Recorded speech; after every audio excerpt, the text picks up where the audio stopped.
প্রাথমিক অবস্থায় তো আমাদের দেখতে হবে সার্কিটটা কি সোর্স ফ্রি সার্কিট নাকি সোর্স সার্কিট।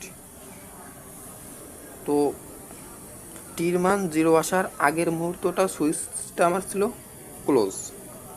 তো সুইচটা যখন ক্লোজ ছিল তখন তো সার্কিটটাতে আমার কারেন্ট প্রবাহিত হতো। তো এই কারেন্টটা প্রবাহিত হওয়ার কারণে আমার ক্যাপাসিটার যে চার্জটা সংরক্ষণ করে রাখতো, যখনই সুইচটা আমার ওপেন হয়ে যায় তখন এই ক্যাপাসিটার যে চার্জটা সংরক্ষণ করে রাখছিল সেই চার্জ দ্বারাই R1 এবং R9 এই দুটোকে পরিচালনা করবে। তার মানে এটা আমরা দেখতে পাচ্ছি এটা হচ্ছে একটা সোর্স ফ্রি সার্কিট।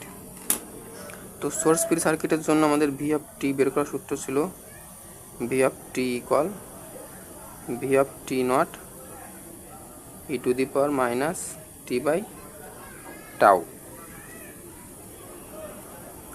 তো এখানে আমাদের ভি অফ টি